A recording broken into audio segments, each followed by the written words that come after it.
des volcans quoi. Tu m'aurais dit une fois qu'on serait venu avec un 4x4 un volcan en Arménie, je t'aurais dit t'es malade. Je connaissais même pas le pays. Tu connais le pays qui parle du génocide malheureusement. C'est triste histoire, en fin de compte c'est. Y a pas de mots.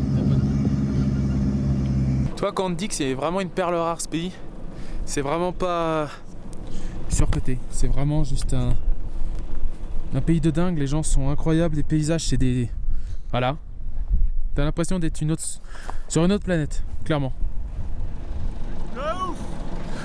Il y a de la mamie, il dit. Un truc de ouf. Papilloniac. Papilloniac, il est sur une autre planète. C'est un truc On de revient dingue. pas. C'est un truc de dingue, vraiment. On a tout en main. C'est tout ça tout le long, tu vois. Tu montes sur des volcans. Comme je te dis, tu m'aurais dit une fois que je serais monté sur un volcan, je t'aurais pas cru. On t'aurait pas cru. Et puis voilà, on se retrouve ici alors que c'était absolument pas prévu. Comme quoi, faut se laisser porter par ta liberté et profiter, putain quoi. Si tu découvres des endroits que t'aurais jamais pensé découvrir.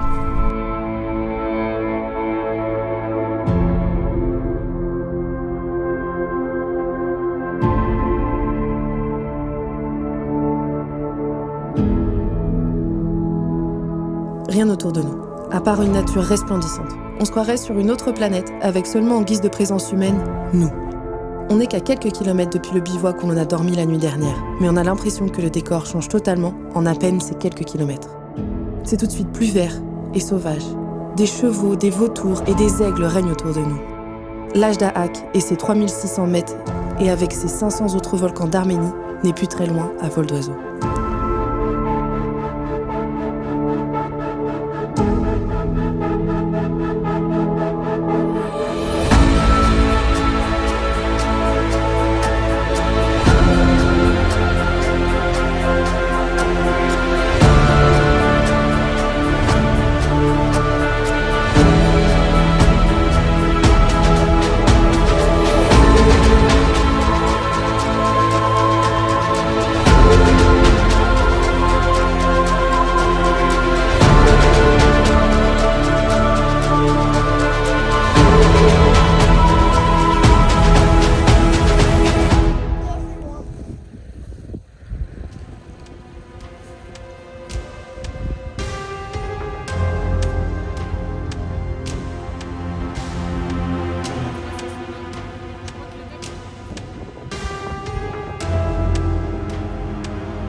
Le terrain se complique vraiment, à tel point qu'Eric et Ismé sont obligés de me guider pour bien placer les roues car on ne voit pas l'image, mais les roches sont très coupantes et veulent juste dévorer mes flancs de pneus. On navigue à travers de larges étendues, car les pistes ne sont clairement plus tracées. Et même à un moment donné, on se retrouve perdu dans un cul-de-sac, et ce qui nous oblige à monter, comme on pourrait dire, à travers champs. Et là, le crochet d'attelage va encore faire des scènes. Et résultat, quelques kilomètres plus loin, on va se rendre compte qu'on a sectionné le câble des feux d'attelage, mais rien de bien grave.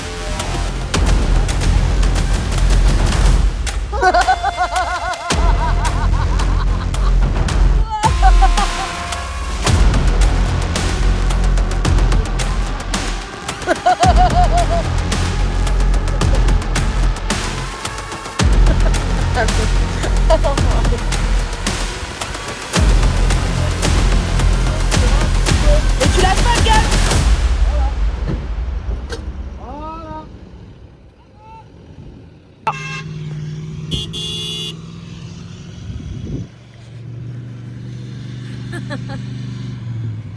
C'est beau ça.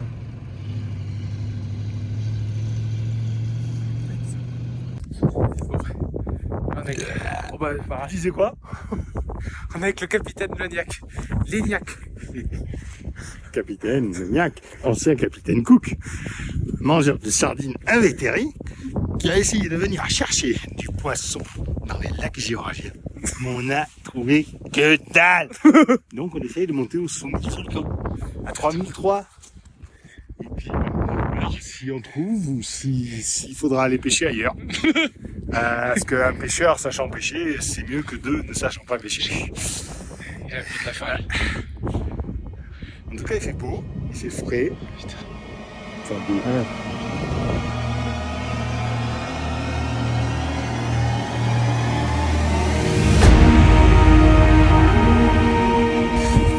C'est pas grand chose. Mais c'est pour les presses, mais mon premier 3000. Tu vois la différence à 2005.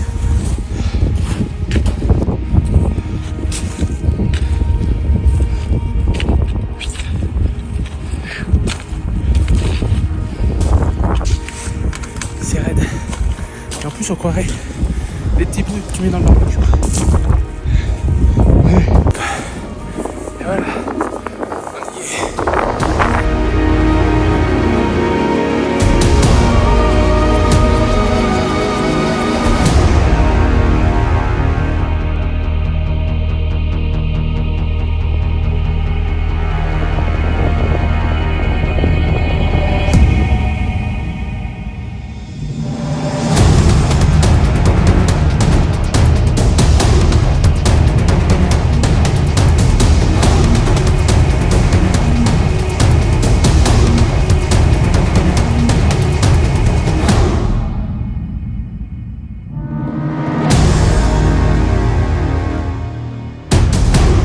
Oh Eric, viens voir. Oh là là là.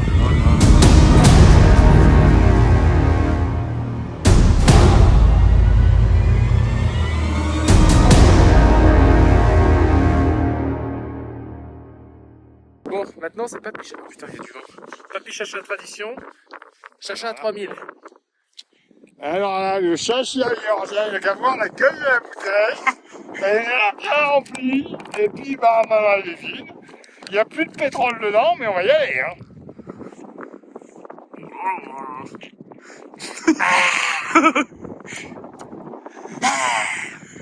Ça sent bon?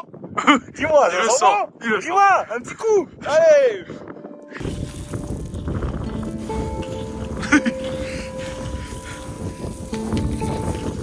Enfin redescendu, on n'en avait pas encore fini avec les émotions. Et de loin, on avait vu apercevoir un très gros troupeau venant de notre direction, et accompagné de deux bergers, un à dos d'âne et l'autre à pied. Directement, ils nous parlèrent en russe, mais compliqué de se comprendre, d'autant plus sans le réseau pour la traduction. Mais je ne sais pas par quelle chance, mais on finira par pouvoir traduire nos discussions. Les deux bergers travaillant ensemble sont tout simplement frères, Mraz et Nikolai. Ils consacrent l'entièreté de leur vie à leur troupeau et à la production de son fromage. Ils ont près de 1200 bêtes, ce qui en fait un très gros troupeau. Tout ça épaulé par plusieurs chiens en vue de la faune présente autour. Ours, loups et chacals rôdent autour. Ils nous expliquent qu'ils parcourent plusieurs dizaines de kilomètres par jour, quel que soit le temps. On discutera près de 1h30, dans un froid glacial. On leur rechargera leur téléphone pour qu'ils puissent au moins avoir l'heure. Et avec une grande gentillesse, ils finiront par nous offrir du fromage du troupeau.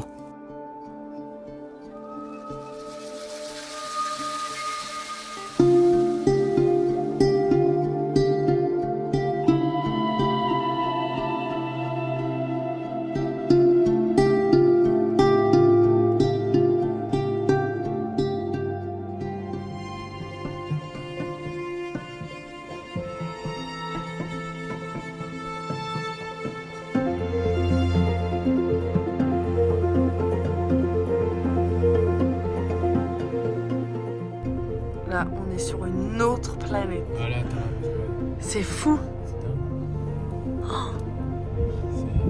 Même Nala.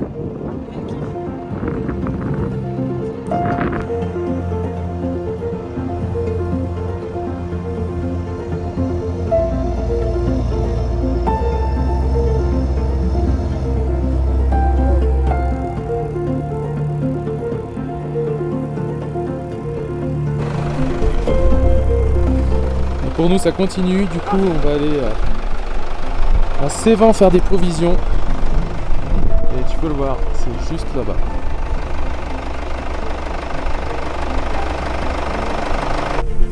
Oh, comme ça te pète à la gueule.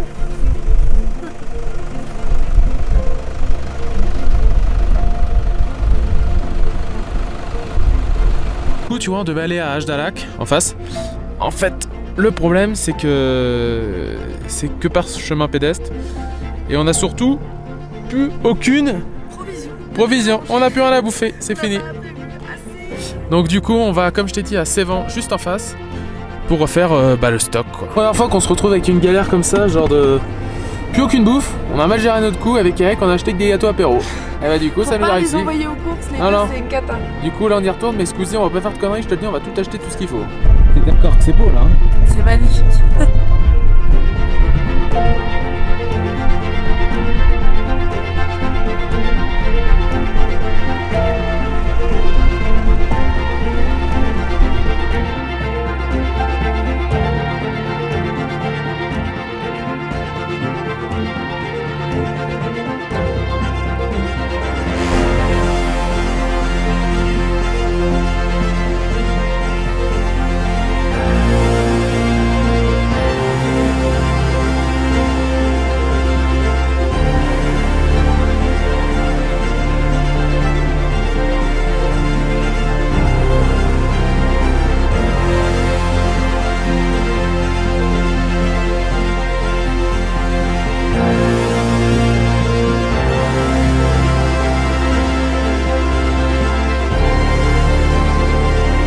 Tu le verras par la suite, mais on ne sera pas au bout de nos surprises dans le pays.